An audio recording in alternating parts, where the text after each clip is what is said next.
that. Perfect, thank you. And so just very excited to see that this activity book is really being implemented in communities all across the state of Minnesota, but even seeing that there's folks from all across the United States here today too. And so with that, I'll turn it over to Sawyer. Thanks, Hunter. Hey, everybody. My name is Sawyer Plotz. I use he, him, his pronouns, and I'm a sexual health and violence prevention educator at Family Tree Clinic. And yeah, I'm really excited to be here. It's wonderful to see so many folks registered for this, to learn about this important topic, healthy relationships and consent, and all of those topics are things that are really important to me, and ones that I'm really grateful to get to talk about in my role at Family Tree. I've been an educator there for a little over 2 years now. And before that, I was the education program coordinator at the Sexual Violence Center in Minneapolis.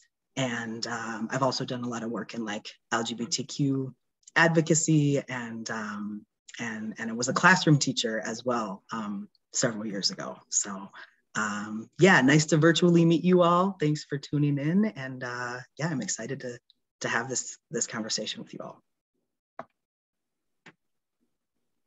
Awesome. Thanks so much for sharing, Sawyer. And before we actually got into some content, we just wanted to share a little bit about our own respective organizations, just so folks are familiar. So once again, about my organization, MNCASA, which stands for the Minnesota Coalition Against Sexual Assault. And we are a statewide sexual assault coalition, and we are membership based. So we have different members all across the states that are from direct service organizations, rape crisis centers, and advocacy organizations. And we even have individualized victims and survivors who are members as well. And so for our staff members, we often identify as technical assistance providers. And you can see on the left-hand side of the slide what that kind of includes. So we offer different types of trainings and webinars such as this one. We create resources, fact sheets, and one-pagers, and then generally just offer a lot of support and connections due to our status as a networking coalition. And so some of the areas of expertise we have are, of course, in prevention with advocacy and membership as well, but then also in trafficking and exploitation, folks working with the sexual assault kits, and then also folks working with sexual assault response teams. So just quickly a little bit about MNCASA, and please feel free to check out our website or feel free to connect with us via phone or email as well.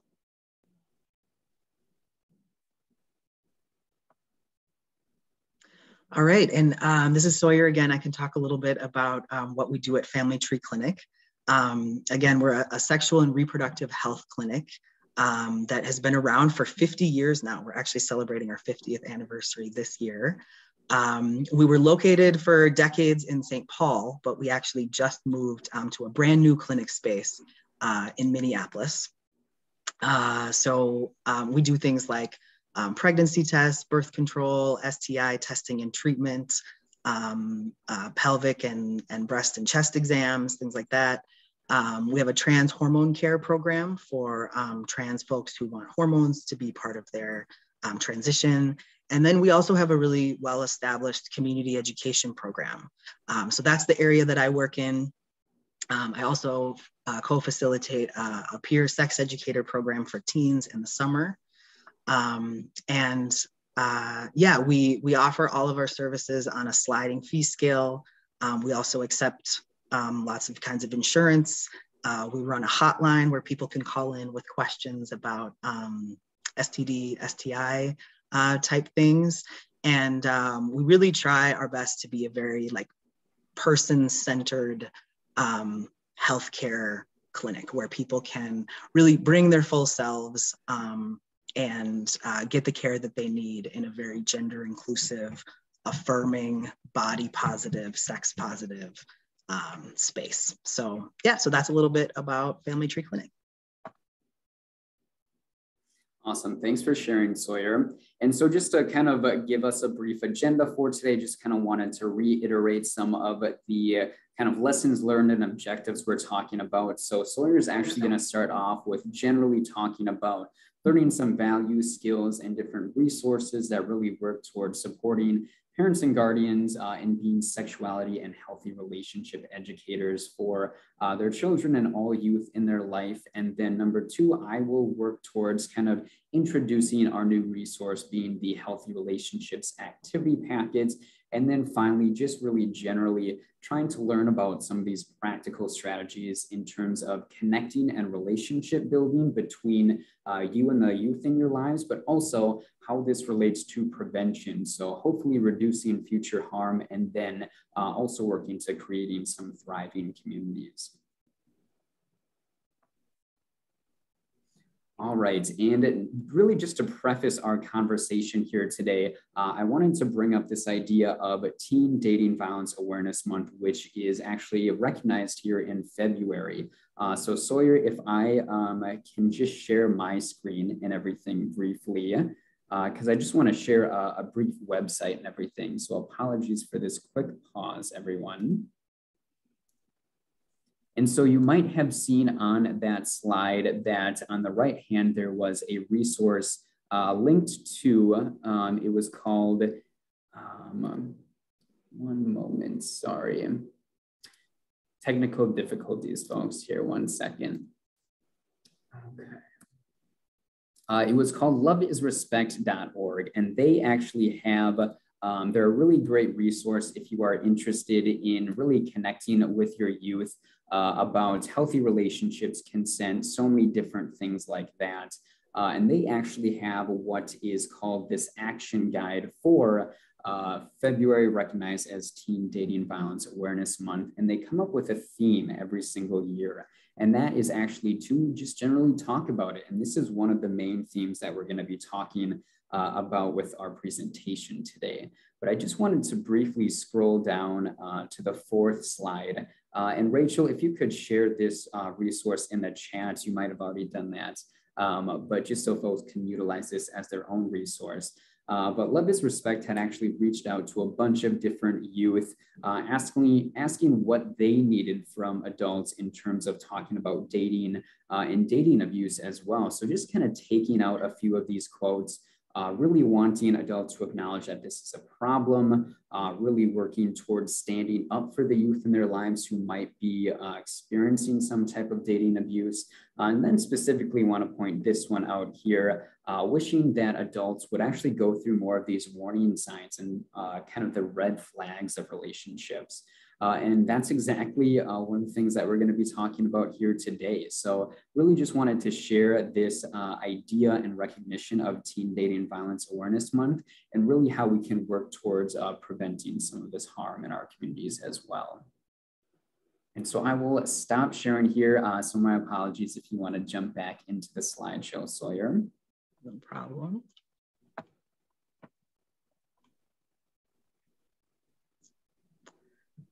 All right. Let me make sure I'm slide here.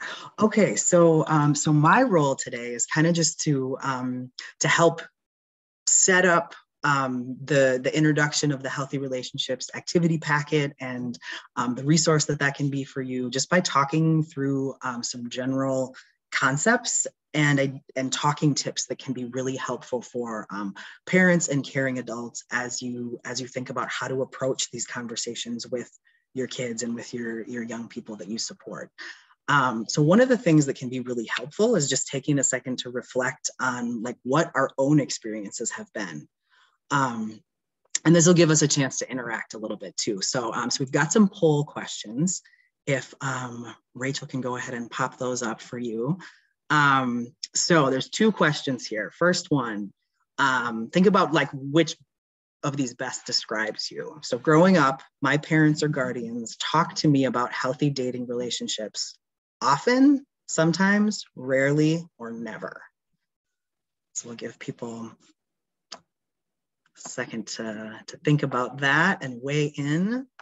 And then the second question, just thinking about like on a scale of 1 to 4, how confident do you feel about being a healthy relationships educator for young people?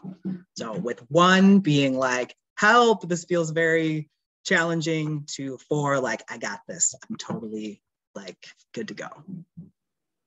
And there are no right or wrong answers for any of these, just a little chance to think about kind of where you're at right now.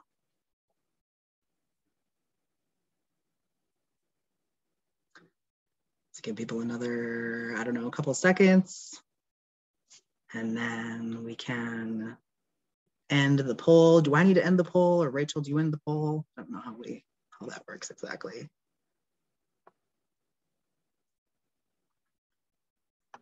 All right. And then, okay, so sharing the results. It looks like only 7% of folks here felt like you had like adults in your life who talked to you often, 10% sometimes, but for the majority of us, 40 and then 43% were either rarely or never. So that can make this idea of like now being in the role of adult and sharing information and guidance with kids, that can make that feel challenging. Like if we didn't get that ourselves, like where do we begin? So yeah, so thank you for participating in that. Next, there's a couple of questions that I'd love to just see folks weigh in on in the chat. So well, first question is, so what messages did you get about relationships growing up? And so I know some people said like you had adults that talked to you. A lot of people said it happened rarely or never. But even if that was your experience, there are messages that we all absorb and learn just from what we see, what we don't see, influences from our friends, our the media, our school, things like that. So does anything stand out to you when you think about that question? What messages did you get about relationships? Okay, so some people never heard the word relationship growing up. Public displays of affection are bad and shameful. Financial independence, don't marry someone like your dad. Can't date unless you're old enough. Toxic relationships all around. Okay. Don't date a guy that rides a motorcycle, and don't marry a doctor. Interesting. So like see, I would have thought like a doctor who rides a motorcycle would be like, that might cancel out, but if, brought up conservative, save sex for marriage. Okay. Yeah, so it's interesting to see kind of like a lot of the messages that people got, it sounds like weren't necessarily general like principles or guidance, but were more like, don't do this, or like this specific kind of thing is bad or to be avoided. Somebody who's respectful, but family has to approve to be of their standards. Yeah. Oh, they talked to you about that at school, right? This could have been another question. I wonder how many of us ever had any like direct teaching or, time provided for discussion about healthy relationships. I think, we spend a lot of time learning about all kinds of things in school that aren't necessarily as relevant for daily life as the topic of healthy relationships. I also went to Catholic school, so I feel you on that one. So given all of that, and thinking about where you're at now, what are some values about healthy relationships that you would like to share with your kids? What is like one idea or one principle, something important to you that you believe now that you would like to pass on or share with kids? Okay, green flags. Yes, mutual respect. Should feel like a partnership. Yeah. Mm-hmm.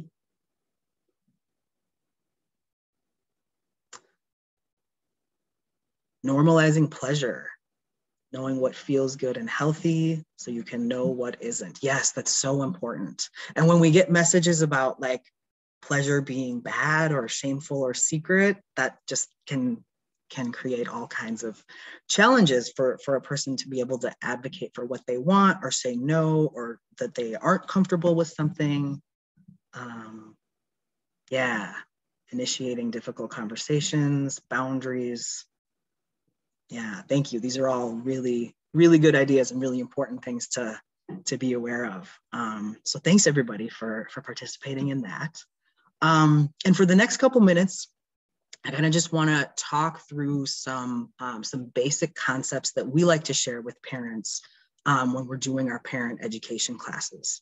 Now we do classes for a lot of ECFE groups. So that's early childhood family education. So parents of little ones who are like babies to 5 years old.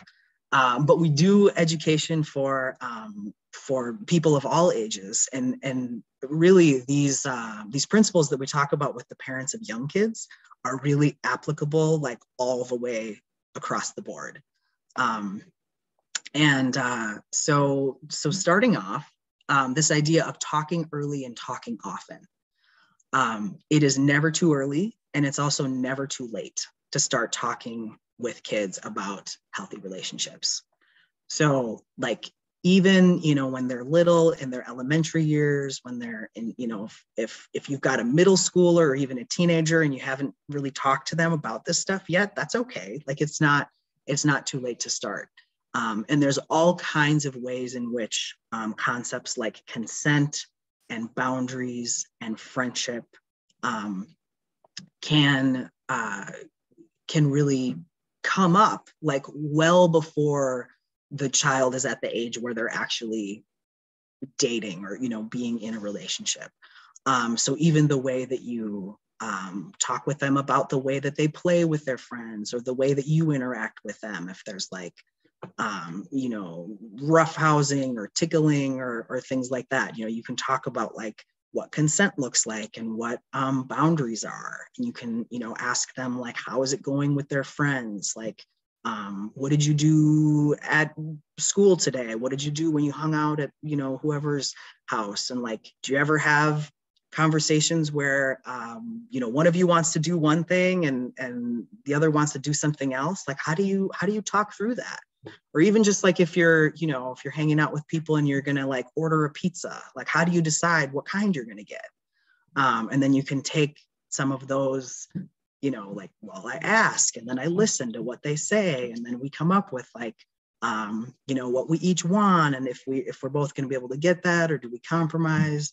And so all of those types of interactions that the kids might have with friends, and everything that you would want them to know about how to be a good friend, is actually a really good foundation for how to be a good partner and how to be in a healthy relationship. Of course, there are things that are unique to dating relationships as well, but those things that make a good friend are very important and can go a long way towards setting them up for success with dating.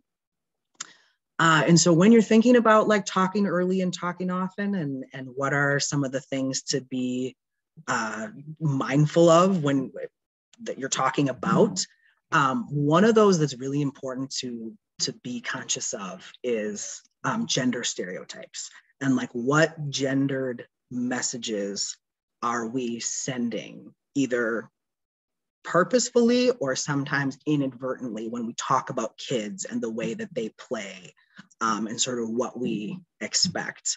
I know this is something that is talked about in the Healthy Relationships activity book. There's some really good activities and like prompting questions to help kids think through like, what are some of the ideas that you might have from the media or from wherever about how boys are expected to act and how girls are expected to act.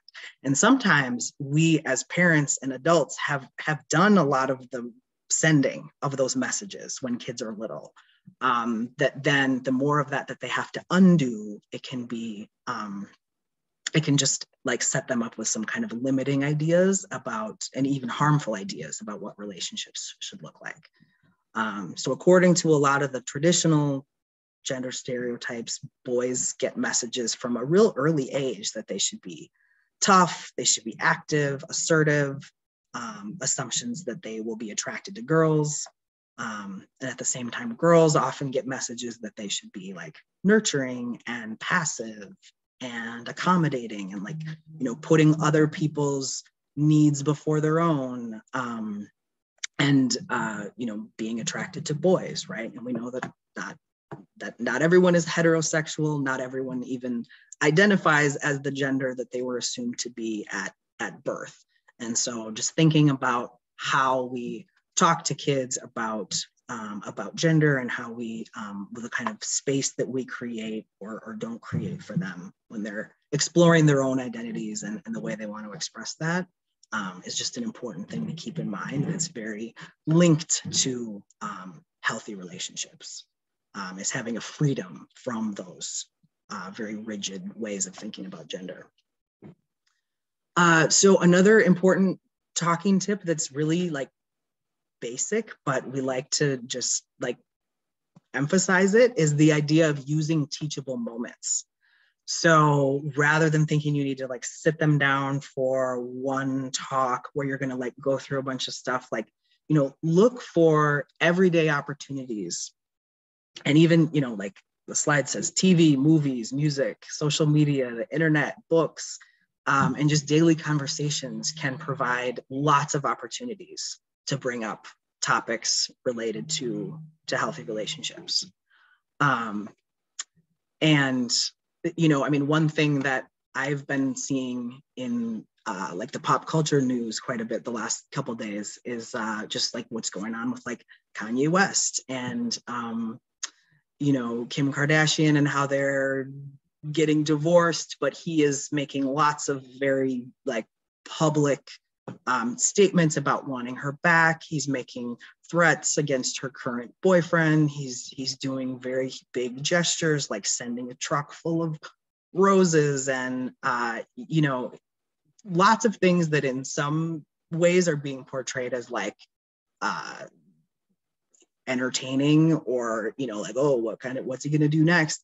But a lot of what he's doing are very much like classic red flags for like abusive, like controlling behavior and stalking and all kinds of stuff like that. So whether your kids are, you know, aware of that or at the age where they might have heard something about that, that's just an example of how you could take like, you know, something that's going on with celebrities or something that's in the news, and ask like, what do you think about this? Like, and how should a person act if the relationship is over, or if one person wants to continue the relationship and the other doesn't? What would be a healthy way, do you think, to react in that situation? You know, see what they say. And then again, the idea of like, it isn't just like one big talk that happens once, but there's lots of like smaller conversations that can happen over time. Because you're never going to be able to fit everything into one conversation, you know, whether it's like about sexuality or about relationships, and it can feel like a lot of pressure to try to like convey everything that you want. But if you kind of have good communication where it isn't just the one-way lecture thing, but where you're like asking questions about like how the kid is doing, like how do you feel about your friends, you know, what's going on in your life, and giving them lots of space to share and to come to you with their questions and curiosities. We always like to tell parents that a great response to any question about sexuality or relationships is just like, that's such a great question. Like, I'm so glad you asked me about that. Or like, I wondered about that too when I was your age, because that just sends a message that like, it's good to talk about these things. This isn't something that you need to feel like embarrassed about wondering, or that, you know, is like taboo or off limits.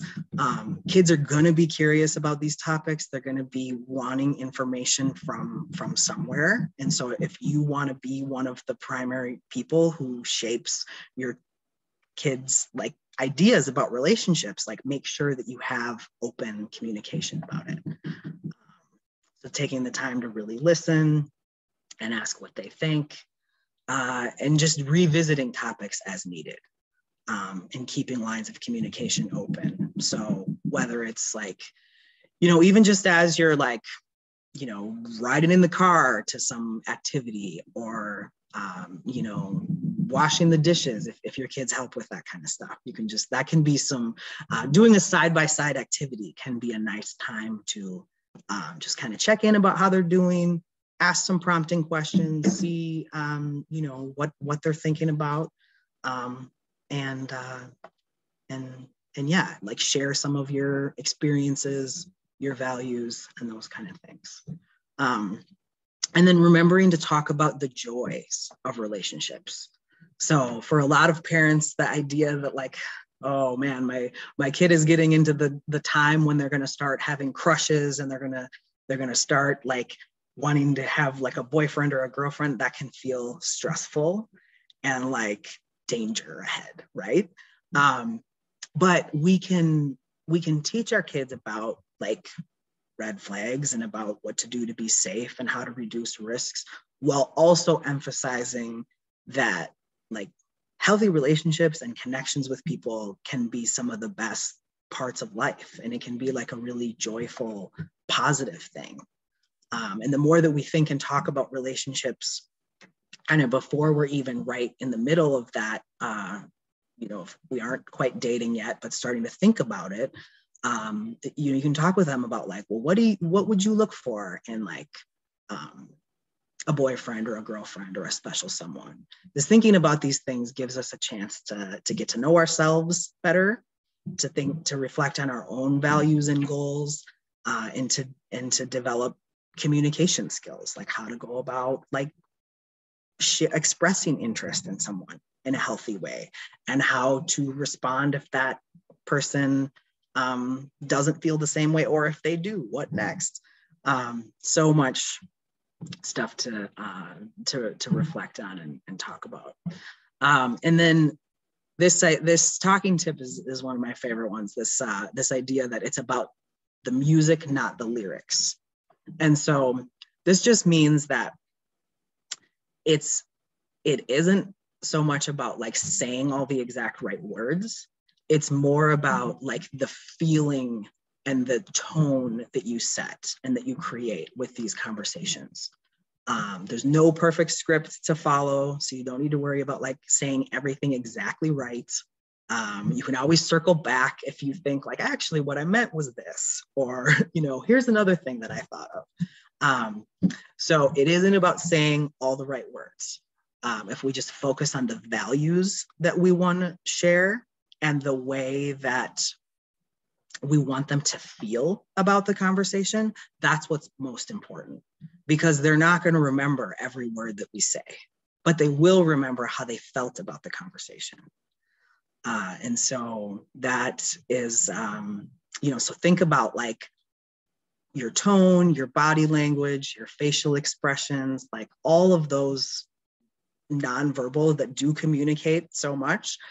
Think about how that can just support like keeping that open, positive, affirming tone as you bring up these topics, as they come to you with questions and things like that.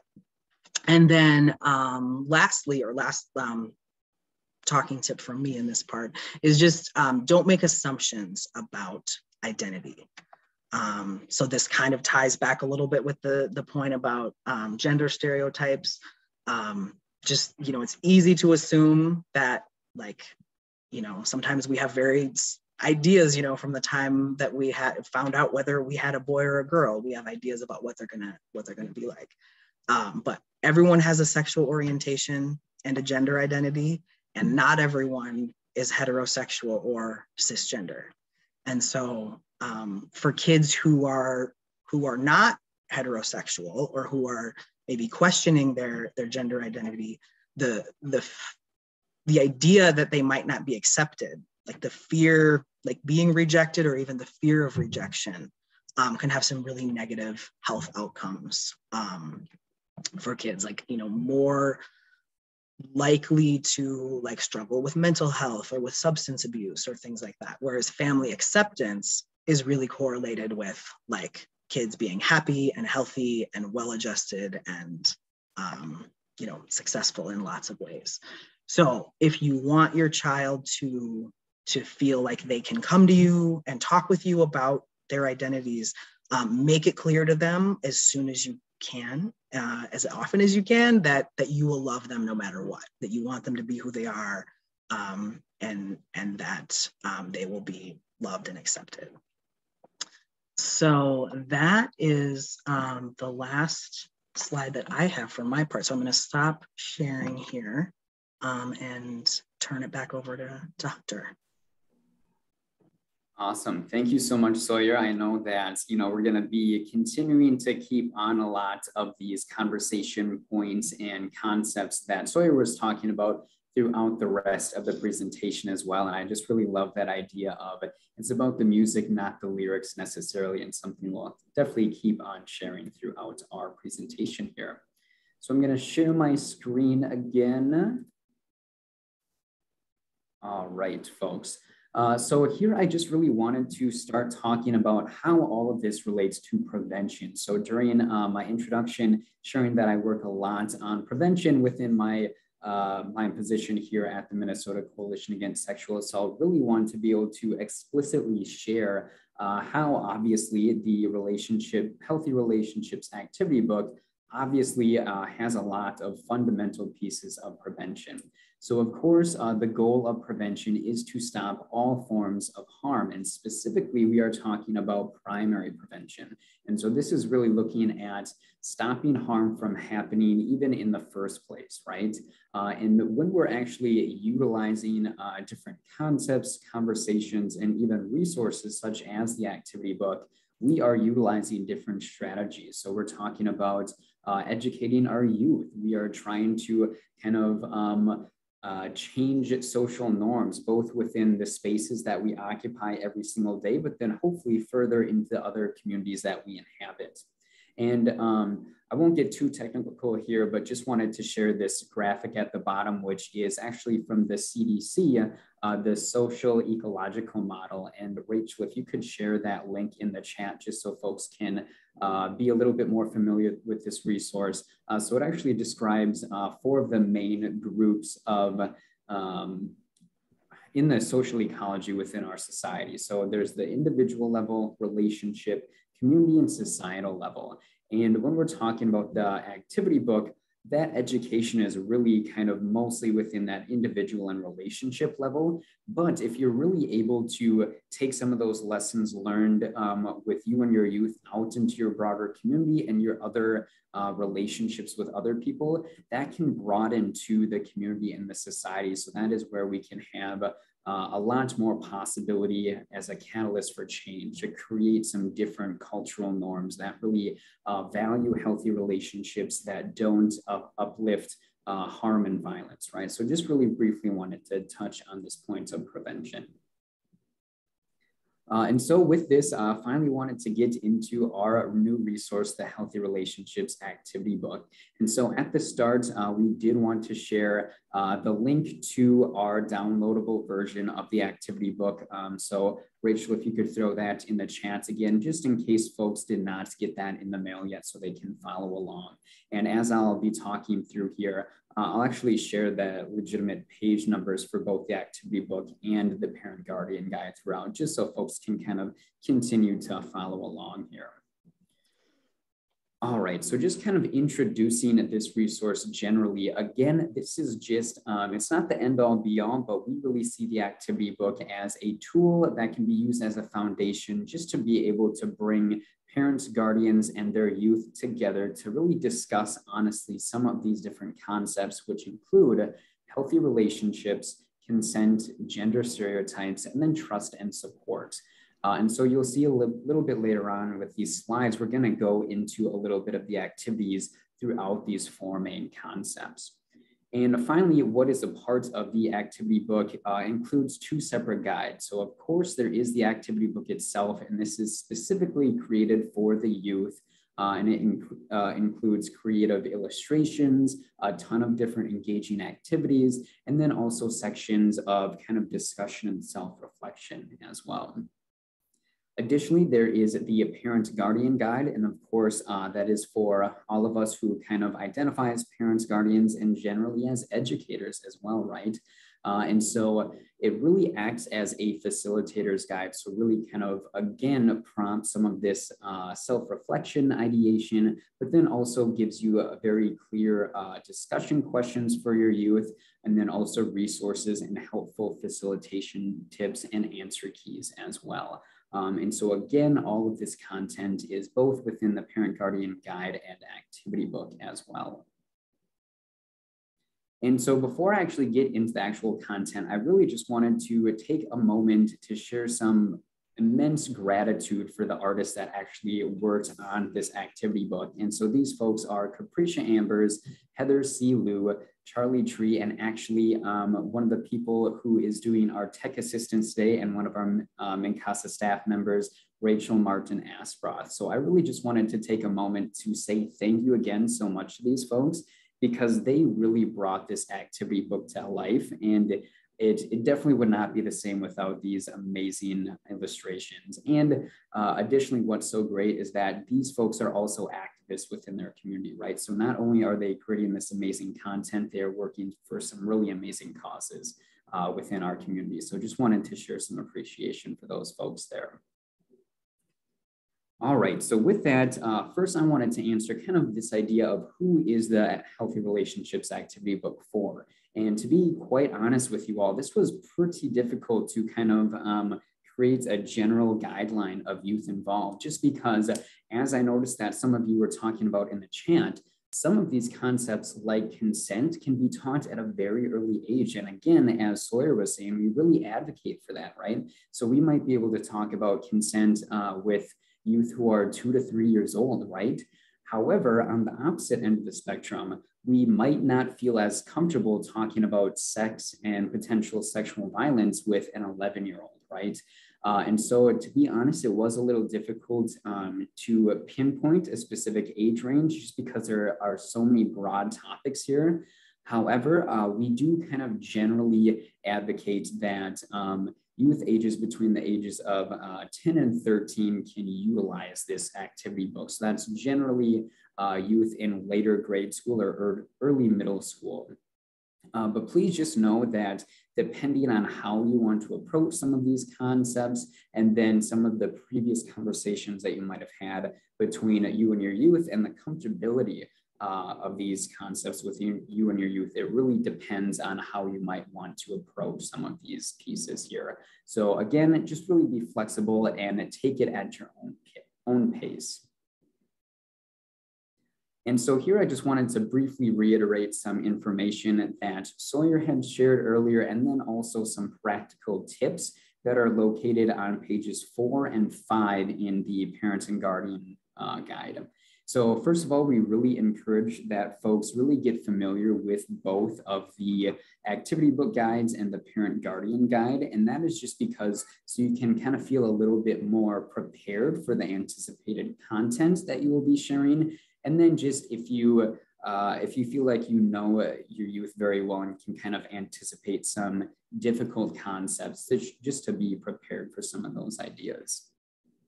Again, we also really encourage you to reflect individually on some of your own biases and experiences that you might bring into some of these conversations. But again, knowing that just having consistent and open communication is very important. So we don't expect you to go through this entire activity book in 4 days. It's consistent conversations about a lot of these different concepts. And I actually want to connect that consistency and open communication with the last point, being that there's no expectation to be an expert. So we're not expecting that, and certainly your youth is not either, right? As Sawyer was saying, we just want to provide that space, support, and opportunity to be able to connect with our youth on these different topics. We also want to have that practical idea of really focusing on some of those joys and positives within healthy relationships. As someone had said in the chat earlier, really sharing some of those green flags, the amazing joys that come out of relationships. Really want to highlight some of those. And then finally, emphasizing an idea of togetherness and empowerment for your youth. So of course, we really hope that going through the activity book, it's going to really bring you and your youth closer in connecting on some of these topics, but also the idea that we want to put some of the knowledge, expertise, and decision-making into your youth's hands, right? Because we want to be able to learn from our youth and really encourage them to have that type of autonomy, right? So really looking at that idea of togetherness and empowerment as well. All right, and just one last piece before we get into some of the concepts of the activity book is this idea, which I think is my favorite part of the activity book, is that it really lies the foundation to be able to have some of these conversations. And depending on how you want to approach this, it can be used as jumping off points to other types of conversations, right?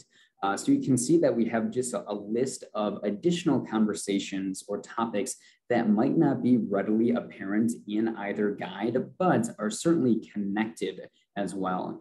So for instance, that first one of bodily autonomy might not be as clear within these guides, but for instance, we have one consent scenario with a child who is in a wheelchair, right? And then that second piece of that first scenario, another child just comes up and pushes their wheelchair, right?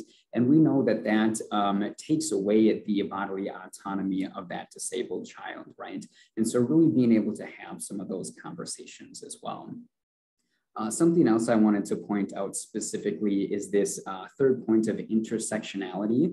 If folks are not familiar with that term, it's actually coined by a woman of color scholar by the name of Kimberly Crenshaw. And it's kind of generally this idea about how our different social identities like gender, race, ability, class, all of these types of identities kind of come together and merge together to influence our lived experience. And the way that I kind of try to visually represent this is actually through a Russian, what is called a Russian matryoshka doll. So Rachel, if you could share that link in the chat just so folks can see that. I just think it's a helpful representation of intersectionality because if folks can see that, it is a large doll with a series of smaller dolls that can kind of fit inside of each other. And so this larger doll in my mind kind of represents you as a whole person, and each smaller doll kind of represents one identity, again, kind of converging to influence who you are and then your own lived experience. But please just kind of keep in mind, again, what I think is so powerful about the activity book is that it lays the foundation for these conversations, then kind of bridge or jump into other types of topics that you might want to talk about. All right, just want to do a quick time check. All right. So here I do want to be able to jump into the 4 main topics of the Healthy Relationships activity book. And I might have to go through these a little bit faster just because I want to make sure that we have some time at the end to answer some questions you all might have. So of course, first of all, and this actually starts on page 6 of the activity book and page 9 of the Parent Guardian Guide. And so this just broadly talks about healthy relationships and what some of those indicators might be. But importantly, as Sawyer was talking about, we use the term partner to include a boyfriend, girlfriend, significant other, intimate partner, whoever that person may be. And importantly, this might include aspects of sexual or non-sexual intimacy. And this really speaks to the idea that we don't want to assume our child or youth's identity, right? And so just using that signifier of partner is very inclusive and is not assuming any type of identity. And so, of course, we really do encourage folks to kind of take a step back and reflect. So some of the questions that might not be readily apparent in the activity book are lined out here in the slide. So you might want to ask yourself, as we saw in the chat, what do you wish you would have known about healthy relationships growing up, right? So I think a lot of us did not get a lot of that very important information when we were growing up. So kind of take that perspective and apply it to your own youth and how they can be able to then become more educated. So share a little bit about your own lived experience. Additionally, as we've been kind of talking about, looking at some of your own previous experiences and how that has influenced your perception of relationships, and of course, how that has then impacted the children or youth in your life as well. And as always, we want to work on improving our relationships as well, right? So that's another very important aspect of what is a healthy relationship. We want to continually try to work to improve that. So just a couple of general ideas to be able to keep in mind when we're talking about healthy relationships here. The next slide, I want to actually talk about a specific activity that we have in the activity book. So this is on page 11 of the activity book and page 15 of the Parent Guardian Guide. And this is called Relationships in the Media. And this really speaks to the idea that there are a ton of different influencers in our children's lives, right? So it's not just us as parents or guardians, but it's their friends, peers, our education systems, religion, and then of course, social media and television, so many different things like that. And we have to be aware of that. And additionally, I think this idea of representation. So what Sawyer was talking about before. So are the relationships that our youth are seeing, are they only appear to be cisgender or are only representing white or heterosexual couples, right? And how that influences our youth's ideas of what a relationship is, right? And again, when you're actually following along in the activity book and Parent Guardian Guide, you'll see that we actually utilize an example. If you or your youth is kind of struggling to come up with examples, is Beauty and the Beast, right? And the reason we did that is because it's very historical, but then also I think a recent real life remake came out, and I think it's still very applicable. So generally the idea that the beast is very controlling, isolating, and kind of always seems on the verge of violence, right? But then the movie ends and they kind of end up happily ever after and everything's perfect, right? And this really speaks to the idea that the media at times really glamorizes or romanticizes these red flags or abusive relationships, right? And we certainly do not want that to be the golden standard for our youth going into relationships, right?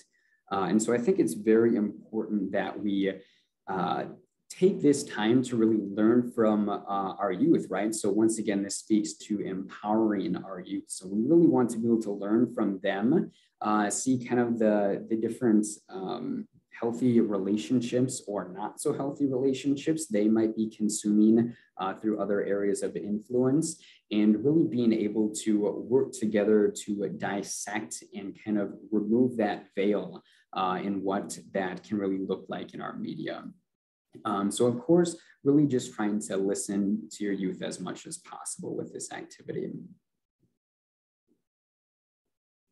All right, here I wanted to jump into that second concept, which is consent. So we start out here by utilizing the FRIES acronym: freely given, reversible, informed, enthusiastic, and specific. And here we just really advocate for the idea that we're trying to normalize consent, not just in regards to sexual activity, right? Because we ask for consent in our daily lives and interactions all the time. And so specifically, I'm talking about what might not be readily apparent in the activity book or Parent Guardian Guide is on page 21 of the activity book, which is one of our 6 different consent scenarios. And so this is actually the most overtly kind of one that talks about sex in a relationship, right? So you'll see that one partner says, all right, you know, I'm ready to have sex, and if you want me to be happy, we're gonna kind of go through with this. And of course, that is not appropriate whatsoever. That's pressuring that other person. But as you can see on the slide, that person responds by saying, you know, we just started dating, so I am not okay with this, and it's not okay for you to pressure me into having sex. So very important to be able to look at this idea of assertiveness and really being able to peel away that this is sexual coercion and pressuring, right? And so we can see some examples on the slide that also might not be as readily apparent within the activity book. But I also just briefly want to touch on this last point of the idea that yes means yes versus no means no. And this is not in the activity book. It's only in the parent guardian guide because we want to really leave it up to you as to how you want to approach this conversation. But generally, it really goes to the idea that the lack of a no does not mean yes. So that is very important in this conversation because a lot of people might not actually say no to an interaction, whether sexual or not, but they don't actually feel comfortable enough to speak up in that scenario, right? Because again, this speaks to sexual coercion and pressuring. So again, we really want to, when we're talking about consent, be aware of that we want to have that enthusiastic consent where the verbal response and body language really mimic whatever that response might be. All right, the next slide that I want to talk about is an exercise right after page 21. And this is actually advocating appropriate responses to the answer no, right? So this is really talking about respect and assertiveness in the communication. And so as you can see on that page on I believe it's 22 of the activity book, is that we just list a bunch of different phrases to the answer no that can be very good. So that green light, no, that would be harmful. So that red, or it's kind of in between. And we actually took out a couple of those. So that's number 3 and 13. And so specifically you want to speak to that piece on number 13, which says, well, I thought you said you were okay with this.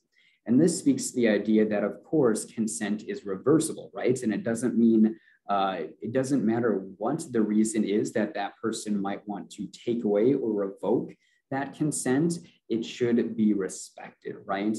And as you can see, this kind of weighted scale here, this can be difficult because these responses you see on the slide might very well be common responses, right? I think it's understandable that someone might be able to respond in that way. However, I think we also have to balance these ideas between obligation and feelings of guilt, right? Because if someone doesn't feel comfortable or assertive within that situation, that is why we kind of identify that as yellow in this example, right? Because we really want to have that open communication, but we know that that certainly always isn't applied within these different scenarios as well. All right, so I do want to jump into the third topic here of the activity book, which is talking about gender stereotypes. And this is quite honestly probably the most in-depth activity that we have throughout. And again, this is on page 24 of the activity book and 28 of the parent guardian guide. So generally it talks about kind of reflecting on gender stereotypes. And then we also have an activity that you'll see in the activity book that says, act like a man, act like a lady. And this kind of represents the policing version of gender norms that are very traditional in our society. So that speaks a little bit to what Sawyer was talking about in his slides. And then it kind of finishes up with how we are all kind of pressured to stay in these different boxes that are very gendered, right? An example of this is that using very oppressive language that might be sexist or homophobic, right? So a common example might be, you find a boy crying at the playground and another boy might call him a pussy or something like that. And it's very important to note that we do use derogatory language in the parent guardian guide. And this is not to, hopefully not to normalize that language, but just to paint a realistic picture of what people experience and how they're policed to act in these very traditional and gendered ways. So I know that this, again, is a very a long exercise, but in the parent guardian guide, we do have specific questions that we can ask your youth. So for instance, what does a stereotypical man act like, and how do they approach sex, or how do they approach money, right? And those same questions are applied as to how the typical lady or woman might act in society. And so, and Rachel, if you could share these 3 resources that are on the slide here, just because we always encourage you to kind of take some time to do some research ahead of time. And if the facilitation prompts are not what you're hoping for in the parent guardian guide, please feel free to check out these other 3 resources that can actually just be another helpful resource for you as well. But kind of speaking back to that other idea of bridging conversations, this would be a fantastic place to talk about intersectionality and then also systemic oppression if and when you and your youth are ready. All right, so the last concept, a part of the activity book, is trust and support here. And so right here is really where we're talking about how youth can identify these trusted adults, but then also how they can be a good friend. And when we're talking about being a good friend, we also share how your youth might have someone reach out to them with a difficult experience. And it's very important to note that we didn't identify what that is in the activity book, because it could include, you know, a child being bullied, maybe their parents are getting a divorce, or of course, you know, someone touched them without their consent. But we didn't put that in the activity book just because we want you to be able to approach that however you would like, but also that regardless of what that difficult experience might be, we still want those responses to be supportive, right? And so on the right-hand side of the slide, these are what you might find in the activity book. And obviously, this really speaks to the idea of preventing victim blaming. So one piece that I do want to pull out here that you'll see in the activity book in things to avoid is this statement: you need to tell blank, so a parent, adult, police officer, right now. And I did want to take that out and explain it a little bit further, just because, again, we're really trying to advocate for people who might identify as victims and survivors. They should not be pushed or forced to report, for example, right? However, the context might be very different when a young person, you know, is bullied at school, right? So we do really want that youth to be able to reach out to a trusted adult, right? So of course, we really want to balance these kind of different contexts, but of course, whatever you are most comfortable with talking about with your youth as well. All right, so I did, sorry if I went through some of that information a little bit fast, but I did want to share a little, some videos that we actually have. And so I was able to do some pre-recorded videos with a youth to actually demonstrate some very practical ways in how we might be able to facilitate some of these conversations. And this first one is going to be on red flags. And so just a bit of a caveat is that this youth is an older high school student. So some of the conversations might be more speaking towards an older audience, but I think a lot of those same examples can be applied to how you might want to facilitate this as well. So I will actually stop sharing my slides here, but then it's only about 4 minutes. So if y'all could just think about what kind of resonated with you or any questions that you might have. And then we will show that. And then we have another very short video as well. And then we'll kind of get into some Q&A.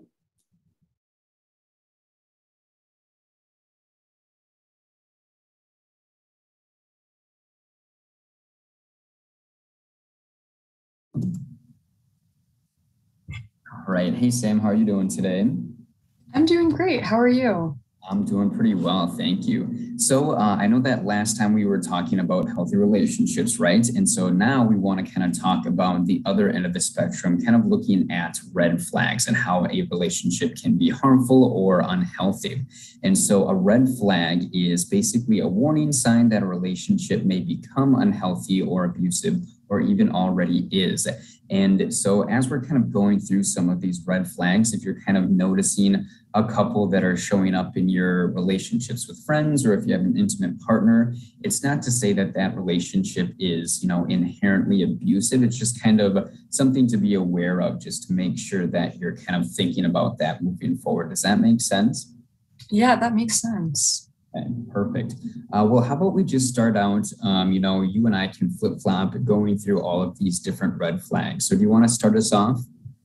Yes. So the first one is treating partners disrespectfully and unfairly. Feeling pressure to change who you are or what you enjoy. Treating partners as if they are not equals. Constantly putting down your partner and minimizing their feelings. No option of privacy and forcing to share passwords or information. Requiring check-ins and making partners prove where they are or who they are with. Restricting a partner from using certain apps or not allowing you to follow someone or like their photos on social media. Isolating partners from family and friends. Controlling who your partner talks to, what they wear, and where they go. Frequently arguing or fighting. Pressuring you to do things you are not comfortable with. Gaslighting your partner. Constantly accusing a partner of cheating. Lying to or cheating on a partner. Making ultimatums such as it's either me or your friends, or either I can have you or no one can.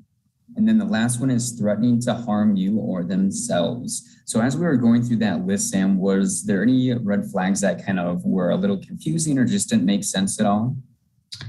I think the one about like gaslighting your partner was a bit confusing to me. Yeah, that one is a little tricky. So essentially gaslighting is kind of making it feel like you're crazy. So for example, if your partner is kind of minimizing your feelings and experiences and what you consider the truth to be. So kind of to put that into an example, you know, if you and I were arguing about whatever, and I called you a name and, you know, it was a very rude name and you had brought up that, you know, that was very hurtful and that was very rude that I had said that. And I had responded saying, no, that didn't happen whatsoever. I would never say something like that. You're just ridiculous, right? So it's kind of ignoring your version of the truth and just minimizing your feelings. Does that kind of make sense? That does make sense. And that would make me feel really angry if someone did that. Exactly, right? Yeah.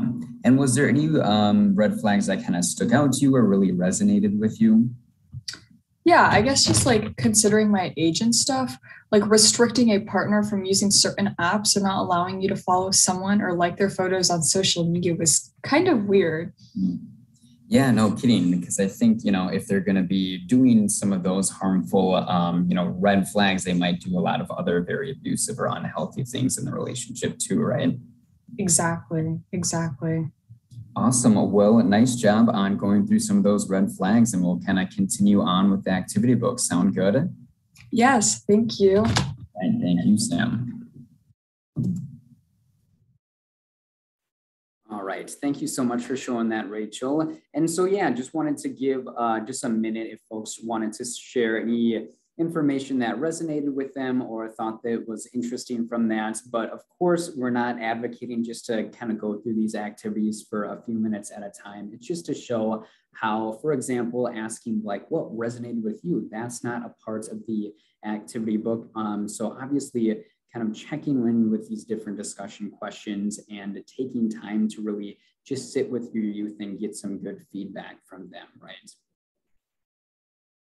Yes, of course. And obviously gaslighting can be a pretty difficult term for young people to be able to wrap their head around. So just kind of talking a little bit more about that. And of course, if you as a parent, guardian, or educator don't have ideas on how to explain that, feel free to, you know, look up on Google what gaslighting is with your youth, right? Because that can really lead to a kind of navigating some of these barriers we might experience together. Awesome. Well, we will jump into this next video. So this is about 5 minutes, a little bit longer. And then after that, we can just kind of get into some Q&A. But this is actually talking about one of the consent scenarios as well.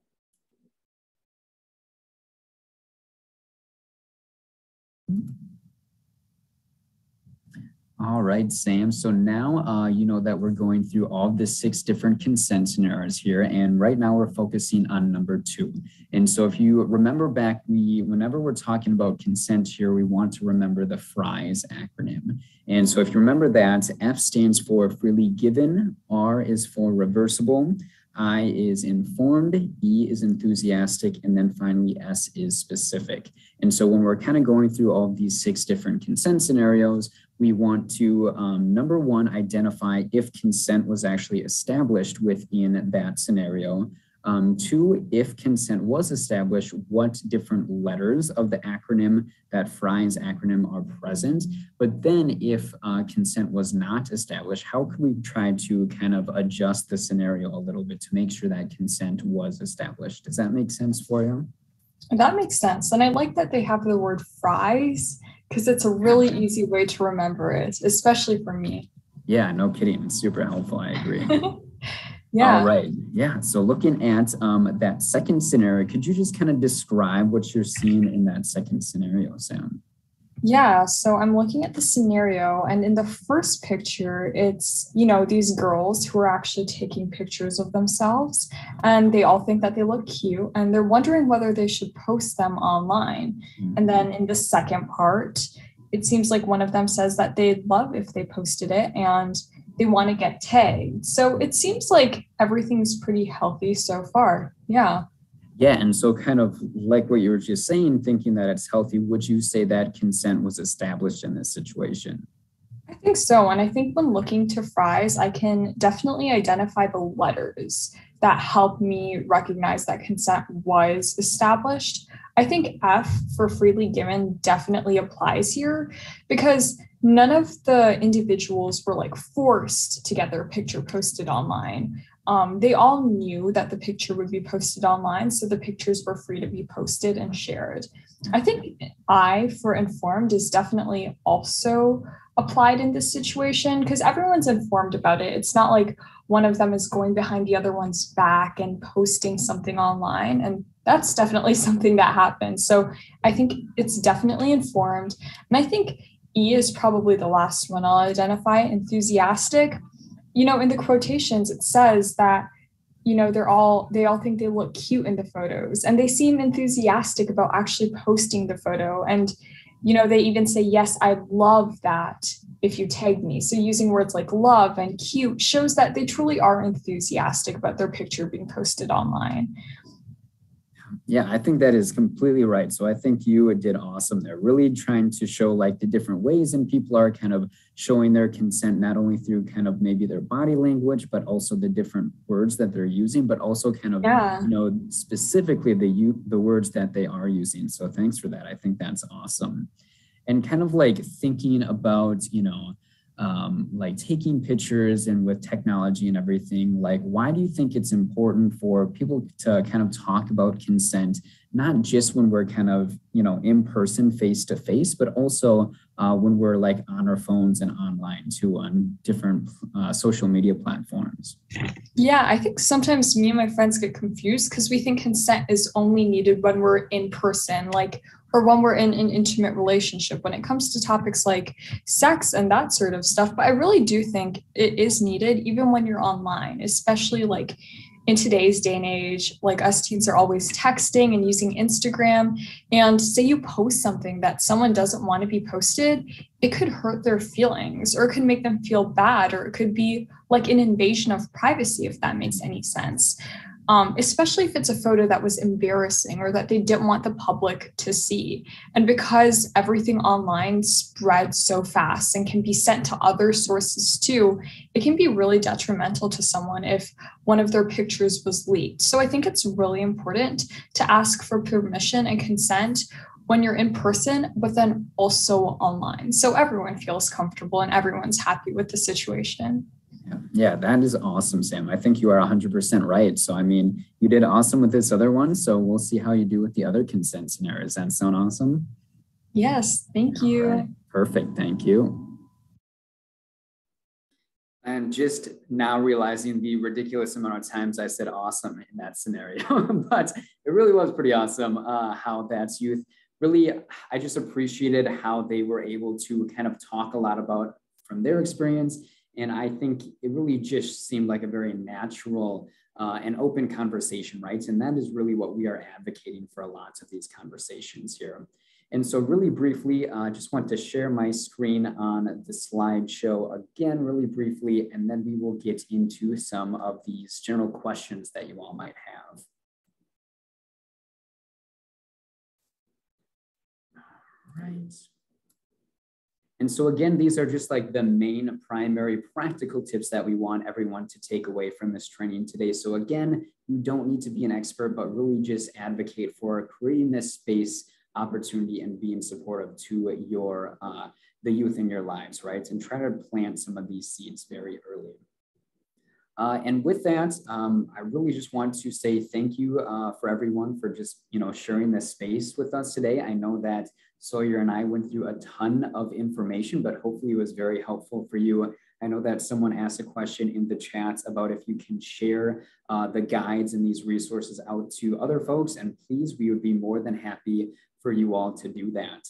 And I know that both Sawyer and I would be happy to connect with you offline and everything. So yeah, please feel free to reach out to us via email. Our emails are down here at the bottom of the slide. But yeah, just wanted to open it up for the last about 10 to 15 minutes that we might have. If folks do have any questions, and of course, Sawyer, if you also had some points that you wanted to bring up, would love for that as well.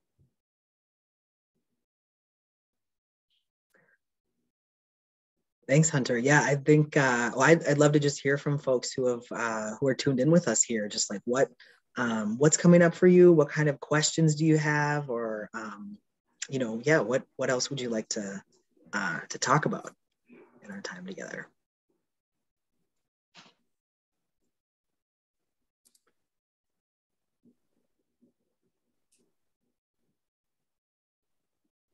I think I saw something in the chat a little while ago about if we can talk a little bit more about victim blaming. And I think that is such an important point. So I'm really glad that somebody mentioned that. And I think, the immediate kind of scenarios that come to mind are like, let's say, if your young person tells you that like someone they know is was being harassed or is being treated in, something unconsensual happened, sexual assault happened, like of course it would be victim blaming to say something like, well, it was her fault because of what she was wearing or because of where she was or because of something like that. And so it's really important just in those like situations where if it's somebody that like a situation that your child is telling you about, that that they hear the words that it is never the victim's fault. Like there is nothing that a person could do or wear or say that would make them deserving of being harassed or being touched inappropriately or being assaulted in any way. And so whether they were drinking, whether they were with someone who they're dating, any of that is like, not an excuse or an invitation to be treated in a way where their autonomy is not being respected, where their ability to consent or not is not being respected. So really important to be mindful of how we respond if a young person were to come to us with an example like that. But I think where it's just as, if not more important to be careful is just kind of during those everyday conversations where we're, with our kids at home, or we're, if you work with youth in some kind of setting, if you're commenting on like something that is in a commercial or that a celebrity did or was wearing, or kind of making an offhand comment, sometimes we can think that we're not saying something judgmental or that we're not doing something like victim blaming, but anything that might imply that a person is asking for it, if they're dressed in a revealing way or something like that, that is a kind of victim blaming, or it at least like implies or sets a precedent that like, oh, certain kinds of clothing or certain actions on someone's part might be an excuse for their consent to be violated. And so just being really careful of in some of our urge to want to like protect kids and not have anything bad happen to them. I think the scenario that somebody mentioned earlier about like the ways that dress codes can really reinforce like a victim blaming mentality of like the girls need to like cover up their shoulders, and if they're showing too much skin, then you know the boys are going to do this or that, or they're going to be distracted, or they're going to, you know, and it really is like putting it on girls, or like, you know, as though just their bodies existing and, you know, them wearing like clothing that might show like knees or shoulders is like an invitation for assault, and it certainly isn't. So while we don't want anything bad we don't want our young people that we care about to ever experience something like harassment or assault, it's important not to suggest that like that they better not dress a certain way or else that might happen, if that makes sense. Yeah, thank you so much, Sawyer, because I think, you know, you offered a very awesome explanation for that. And I think I could speak to one of the questions that was like, how can you share out with some other organizations and roll it out into other communities? And maybe Sawyer, after I'm done with that, you can kind of speak to how you can bring in some of these concepts to, I think, ages 0 to 5, since that's kind of your area of expertise. But whoever had asked that question about rolling out into other communities, we actually were able to mail out one copy of the activity book and parent guardian guide to all of our member organizations at the Minnesota Coalition Against Sexual Assault. And so that is, you know, 65 organizations across the state of Minnesota. So that is, you know, advocacy organizations, hospitals, some colleges as well. And so the way that we kind of frame that and how folks can use that, of course, we're not saying the Healthy Relationships Activity Book is the end all be all. Rather, again, it's just another tool for folks to use so they can kind of implement it into their current curriculums that they might be utilizing. They might just be able to do a similar workshop as this, inviting parents, guardians in, but really, again, not only do we want to have organizations doing this work, but also bringing this directly into the hands of parents, guardians, and community members, right? Because we want as many people as possible to be able to have these conversations, even if they feel not entirely equipped quite yet. Again, we are trying to ease that process a little bit with this resource, but knowing again that you don't have to be a complete expert either. So I know that was just a quick explanation, but already knowing that we've been able to send this activity book out to a variety of different communities across Minnesota and even across the US now, folks who have registered, I think that's a good start, and I can certainly speak to that a little bit offline as well. But yeah, Sawyer, if you wanted to speak to kind of having these conversations for like ECFE folks as well. Yeah, well, there are so many great children's books that are about like learning all the like correct names for body parts and learning things about like boundaries and consent in a way that's really geared for young kids. There's a new one that just came out called the Your Whole Body book. That's just came out like a few weeks ago. That's really good. There's I've got a bunch on my shelf over here. I'm trying to just looking over at there's one called, this is more geared for parents, but it's called Off Limits, A Parent's Guide to Keeping Kids Safe from Sexual Abuse. I can send out a copy of our handout that we use when we do our ECFE presentation, because it's got a whole list of resources, including like some books for parents, some books that are like meant to be read along with kids, that really are great for introducing these concepts to little ones. Awesome, thank you, Sawyer. And as well for folks in the parent guardian guide at the very back and end, we actually have a very large list of resources that are kind of broken down in terms of videos, websites, and also books. And that's broken down between kind of very younger ages and then also kind of tweens as well. So please make sure to check that out in the parent guardian guide. And then looking at some of the other questions that have come up, and I'll actually stop sharing my screen because we will be able to send a follow-up email where we are sharing both Sawyer's and I's contact information if you want to check that out. But I know somebody asked about how you kind of engage audiences or perhaps middle schoolers that aren't exactly fully engaged or interested in these types of concepts.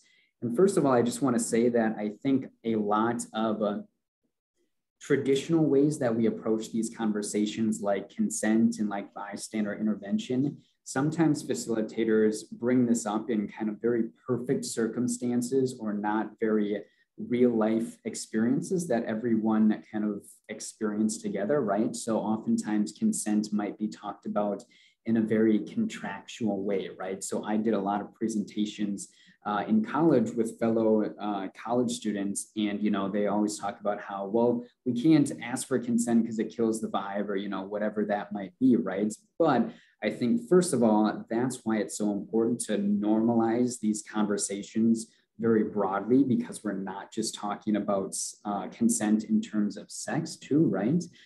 So that is why we also really tried to utilize 6 very different consent scenarios, right? So not every single one was just related to potentially sexual activity, right? And so not only do we want it to be very applicable and open, but we also want to make sure that kind of the knowledge, power, and expertise is also brought to the youth. Because I think in my mind, it's very powerful when youth are able to educate facilitators, because even if our facilitators are great, they have to get that firsthand knowledge and information from the youth that are experiencing these different things each and every single day, right? So put that power and empowerment into the hands of the youth, and hopefully that can really spark some really exciting things, right? And so make sure that they are able to kind of take the lead in some of these areas. So that's just really quickly some ideas that I can take, but I'm not sure, Sawyer, if you had some thoughts there too. Yeah, I was just reading. Thanks, thanks Meredith for the shout out in the chat there. That's awesome.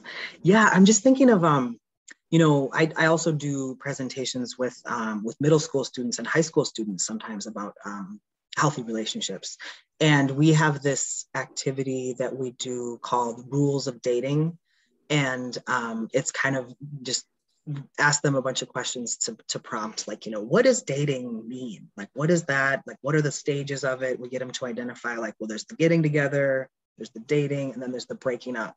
And then we kind of ask more questions like, well, how does it work? How do people get together? And I have found that, like, if the kids think that I'm asking them, like, what do they personally think, or what is like their level of dating experience, that's not what I'm asking, for one, but that can make it feel like kind of personal and uncomfortable. But if we sort of frame it as like, well, what have you seen in movies and TV shows? Like, what are the messages that you've gotten about what dating looks like how people get together, who initiates, what people are expected to do. So we get them to kind of, again, it's sort of similar to like surfacing stereotypes. And then, like, do you think that those are always fair? Do you think those are true? And what if you could make the rules for how people treat each other when they're getting together, when they're dating, and when they're breaking up? And so sometimes even the way that we frame it can make it, can sometimes draw out kids who might not feel as comfortable if they think, well, I'm talking about what I've seen on TV, or I don't need to like reveal my own level of dating experience or my own thoughts. But if I'm making rules for other people, sometimes that's a way that that they feel more comfortable giving their opinions if they're making rules for all the other kids. So that's another idea. Awesome. Thanks so much for that, Sawyer. And so I do know that it is 1 p.m. or sorry, at least 1 p.m. Central Time here. And so that is kind of the end of our presentation. I know that I can hang out for another minute or two, but I know that I want to be respectful of other people's times. So just want to say one final thank you to everyone who is on this call. I can tell just from the chat that we have a ton of experts here in this virtual space. So please feel free to continue connecting, and then as well, feel free to connect with Sawyer and I as well. And then for folks who have yet to receive a hard copy of the activity book in the mail, hopefully that should be coming within the next couple of weeks your way. So please be on the lookout for that. So yes, thank you so much, everyone. It was a pleasure to be here with you today.